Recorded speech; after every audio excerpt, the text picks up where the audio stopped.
First on our list is oleander. At first glance, it's a stunning shrub. Tall, lush green leaves and clusters of bright pink, red, or white flowers that look like they belong in a tropical postcard. It's no wonder nurseries love selling it. Oleander thrives in warm climates. It's drought resistant, and it can turn an ordinary backyard into something that feels exotic and alive. But here's the dark side. Every part of this plant is poisonous. Leaves, flowers, stems, even the smoke if you burn it. Oleander contains powerful toxins called cardiac glycosides, the same compounds used in certain heart medications. The difference, in medicine, the dose is controlled. In oleander, even a single leaf can be fatal to a child. Dogs and cats are also at risk, with symptoms ranging from vomiting and slowed heart rate to sudden death if untreated. This isn't just theory. In California, there have been cases of horses dying after nibbling on oleander branches tossed into a pasture. Pet hospitals regularly issue warnings during summer when people trim their oleander hedges and animals accidentally eat the clippings. So what's the safer choice if you love that vibrant flower look? Go with hibiscus. It's equally colorful, non-toxic to both pets and people, and still gives you that tropical garden vibe without the hidden danger. And if oleander shocked you, wait until you hear about the next plant. It looks delicate, almost fairy-like, but inside your body, it can act like a time bomb for your heart. Let's talk about foxglove. Number 2 is a plant that looks like it came straight out of a fairy tale garden. Foxglove.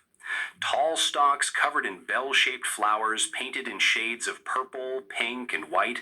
If you've ever walked past one, you know how enchanting they look. Like little trumpets calling out in a meadow. And that's exactly why nurseries love stocking them. They're eye-catching, attract bees and hummingbirds, and they're surprisingly easy to grow once planted. People buy them because they turn a plain flower bed into a showpiece. But here's the twist. Inside those delicate blooms hides a potent chemical cocktail.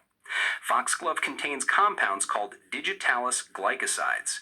In controlled doses, doctors have used digitalis for centuries to treat heart failure. But in the wild plant, the dose is uncontrolled and deadly. Ingesting foxglove can cause nausea, vomiting, severe irregular heartbeat, seizures, and even cardiac arrest. The danger's real, especially because children might mistake the tubular flowers for something edible. History is filled with warnings. Back in the 18th century, foxglove earned a place in medicine because it could strengthen a weak heart. But that came with a razor-thin line between healing and poisoning. Even today, emergency rooms see cases of accidental foxglove ingestion from both pets and people. In the UK, there have been reports of gardeners suffering severe poisoning after handling the plant without gloves and then touching their mouth. So what should you plant instead if you crave that vertical, colorful look in your garden? Try snapdragon. It grows tall, offers vibrant colors in the same pinks, purples, and yellows, but it's completely safe for children and pets. You get the charm without the risk. And trust me, if foxglove gave you chills, wait until you meet the next plant. It's one of the most common houseplants in the world, and people place it right in their living rooms, without realizing that a single bite can make it nearly impossible to breathe. Let's talk about dumb cane. At number 3, we have a plant that you've probably seen in offices, living rooms, and even nurseries under the name dumb cane. With its large, glossy green leaves splashed with creamy white or yellow, Diphenobacchia is striking. It gives off that lush, tropical indoor vibe that makes any corner of a home feel alive. That's why nurseries push it. Easy to grow, tolerates low light, and adds instant style to a space. But here's what most people don't know. Inside those beautiful leaves are microscopic needle-shaped crystals called calcium oxalate. When someone chews or bites into the plant, those crystals shoot into the soft tissues of the mouth and throat like tiny glass shards. The result? Intense burning pain, swelling of the lips and tongue, and in some cases, the throat swells so much that it becomes hard to breathe or speak. That's why it's called dumb cane. Victims are left unable to talk. And yes, this has happened more than once. Poison control centers across the US and Europe get regular calls about toddlers chewing on a leaf or cats and dogs biting the stems. In severe cases, hospital treatment is needed to keep the airway open. Even touching the sap with bare hands can cause skin irritation and burning eyes if you rub them afterward. So what's a safe alternative if you love that bold-leaved tropical look? Go with a parlor palm or a Boston fern. Both are hardy, easy to care for, and completely non-toxic to pets and people. They deliver the same lush green vibe without turning your living room into a hidden hazard. And if you thought dumb cane was bad, get ready for number 4. It's a plant that looks like a miniature palm tree, often sold as an ornamental showpiece. But here's the truth. This one has sent countless pets to emergency vets, and even a small taste can shut down the liver. Let's talk about the sago palm. Number 4 on our list is the sago palm. At first glance, it looks like a miniature palm tree. Thick trunk, dark green fronds that fan out dramatically, and a tropical feel that makes people think of vacation. Nurseries love selling it because it's low maintenance, looks exotic, and works well both indoors and outdoors in pots.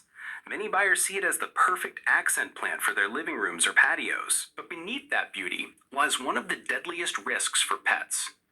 Every single part of the sago palm is toxic, but the seeds are especially dangerous. They contain a toxin called psychocin, which attacks the liver.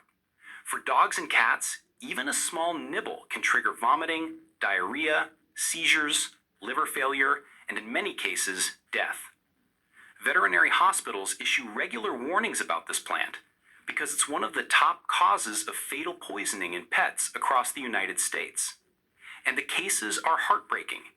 There are countless reports of dogs finding a fallen seed in the yard and being rushed to the vet, only for the owners to discover that treatment is expensive and survival rates are very low when symptoms set in. The plant doesn't look threatening, no thorns, no bright warning colors, yet it's a silent killer for animals.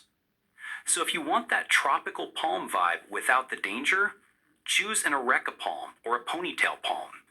Both give you the same decorative appeal, but are completely safe for pets and kids. They thrive indoors, add a touch of the tropics, and don't come with a hidden toxic price tag.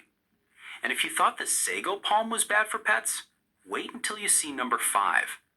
It's a plant grown for its dramatic foliage, but inside its seeds is one of the most notorious poisons in the world. The same one you've heard about in spy novels and crime stories. Let's talk about the castor bean plant. At number 5, we have a plant that looks bold, dramatic, and almost ornamental in its own right, the castor bean plant.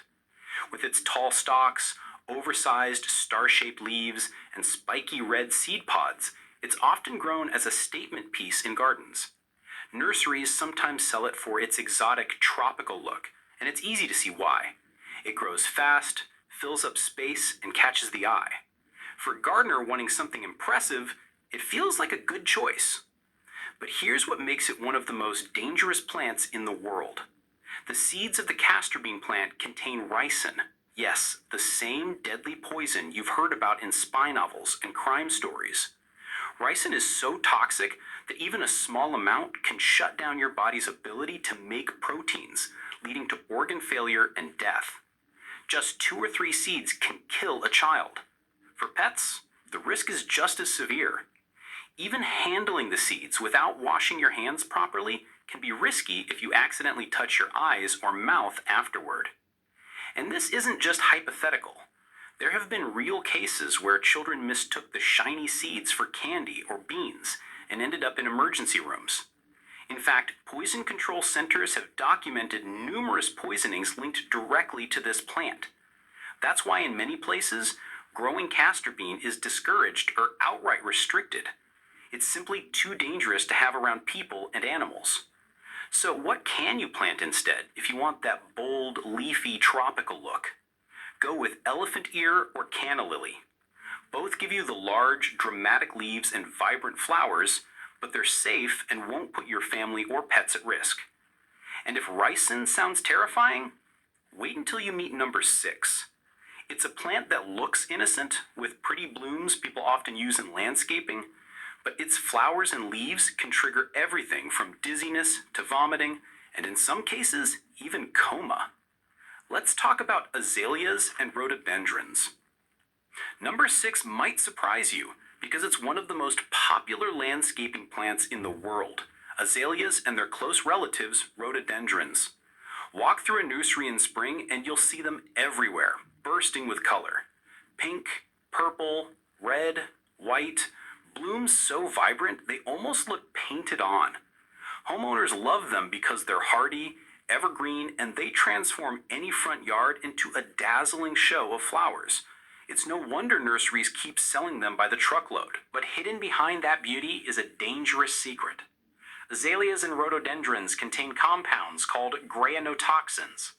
When ingested, these toxins interfere with the body's sodium channels, the very signals that keep your nerves and muscles, including your heart, functioning. Even a few leaves or some nectar can cause symptoms like nausea, dizziness, abdominal pain, and dangerously low blood pressure. In severe cases, victims may slip into a coma or suffer fatal heart complications. This isn't just theory, it has a history. Ancient records describe mad honey made by bees that fed on rhododendron nectar in parts of Turkey. Soldiers who consumed this honey centuries ago became violently ill with confusion, vomiting, and paralysis. The toxins in azaleas and rhododendrons were strong enough to carry over into honey itself. Modern cases are still reported. Poison control centers receive calls every year about pets, especially dogs, chewing on azalea leaves. The result can be vomiting, diarrhea, drooling, weakness, and if not treated quickly, death. The American Society for the Prevention of Cruelty to Animals lists azaleas as one of the top plants that can be lethal to pets. So what's a safe alternative if you crave that spring burst of color? Try planting camellias or viburnum. They offer lush green foliage and bright, showy flowers without the hidden danger of toxic compounds. You still get the same cheerful, welcoming display for your garden, but without putting your pets or family at risk. And if azaleas sound risky, just wait for number 7. It's a plant people bring inside their homes every year during holidays, placing it proudly on tables and shelves. But for cats, even the smallest nibble on its petals can lead to kidney failure and death. Let's talk about lilies. Finally, at number 7, we reach a plant that many people think of as elegant, pure, even sacred, the lily. With their tall stems, broad petals, and strong fragrance, lilies are a florist's favorite. You see them at weddings, funerals, Easter services, and in homes during the holidays. Nurseries and garden centers sell them in pots, and their popularity makes them almost irresistible. Who wouldn't want that burst of white, orange, or pink lighting up their living room? But what most people don't know is that lilies are silent killers for cats. And I don't mean a nibble on the flower head or a large mouthful of leaves. Even the tiniest exposure can be deadly. The pollen alone, if brushed onto a cat's fur and then licked off, is enough to cause acute kidney failure. Drinking the water from a vase of cut lilies can be just as fatal. Within hours, cats may begin vomiting, lose their appetite, and become lethargic. Without immediate emergency treatment, most do not survive. Veterinarians warn about this constantly, yet every holiday season, clinics report heartbreaking cases of cat owners who had no idea. They set a vase of lilies on the counter, went to work, and came home to a pet in crisis. The survival rate drops drastically if treatment doesn't begin within 18 hours. That's how fast the toxin moves through the body. And here's the kicker. Not all lilies are equally toxic to humans, but the risk to cats is universal. Whether it's Easter lilies, tiger lilies, day lilies, or stargazers, if you have a cat in your home, every single one of them should be considered off limits. Even dog owners should exercise caution, as ingestion can cause stomach upset, though dogs are less sensitive than cats. So what can you use instead if you want that graceful, long-stemmed look without the deadly risk? Go with orchids or roses. Both are safe for pets, offer beauty in a vase or a pot, and bring the same elegant feel without putting your furry companions in danger. And here's the thought I want to leave you with. Plants can bring joy, color, and life to our spaces, but the wrong plant can also bring tragedy. Now that you know the dangers, you can make safer choices for your home and garden. Before we wrap up, I want to give you a few quick honorable mentions. Plants that didn't make the main list but are still worth knowing about. First up, hydrangea. With their huge ball-shaped clusters of flowers, they're one of the most popular garden plants in the world. But here's the catch. The leaves and flower buds contain cyanogenic compounds, the same family of chemicals that can release cyanide when ingested. While it usually takes a large amount to cause serious harm, pets and children are at risk if they chew on the plant. Next, monkshood, also called aconitum, or the queen of poisons. Its tall spikes of deep purple or blue flowers make it look regal, almost royal. But don't let that beauty fool you. Just touching the plant without gloves can cause tingling and numbness, and ingesting even a small amount has proven fatal throughout history. It's been linked to poisonings as far back as ancient Rome, and even today gardeners are warned to handle it with extreme care. And finally, philodendrons. You'll see these everywhere as indoor plants, climbing up trellises or hanging in baskets. They're not as deadly as the others, but they contain calcium oxalate crystals, the same irritants found in dumb cane. Chewing a leaf can cause burning, swelling, and drooling in pets or kids. Not life-threatening in most cases, but still enough to cause a trip to the vet or doctor.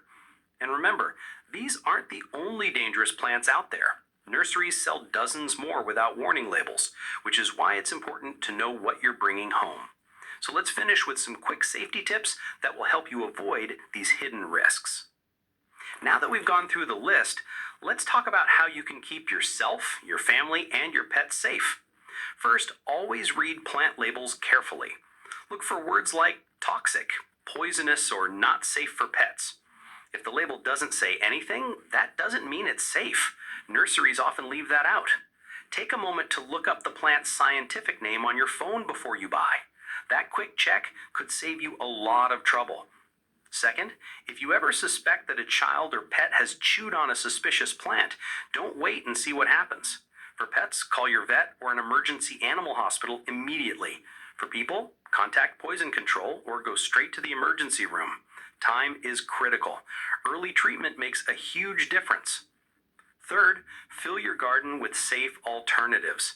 Instead of risky ornamentals, try plants like lavender, marigolds, or sunflowers. They're bright, beautiful, and completely non-toxic. Plus, they attract pollinators, which is a bonus for the health of your garden. And here's your bonus tip. When in doubt, always double-check a plant's name before you buy. It takes 10 seconds, and it could prevent a serious accident. The extra step is worth it. So, there you have it, the 7 most dangerous plants you should never buy from nurseries. They may look beautiful, but behind that beauty are toxins and risks that most people never hear about. And remember, the nursery isn't going to warn you. It's up to you to know what's safe and what isn't. Now, I want to hear from you. Which of these plants shocked you the most? Was it the deadly oleander, the cat-killing lilies, or maybe the castor bean with its infamous poison ricin? Drop your answer in the comments. I read every single one, and I love hearing your stories and experiences. If you found this video helpful, hit that like button, share it with other plant lovers, and don't forget to subscribe to the channel. By subscribing, you'll be the first to know when I post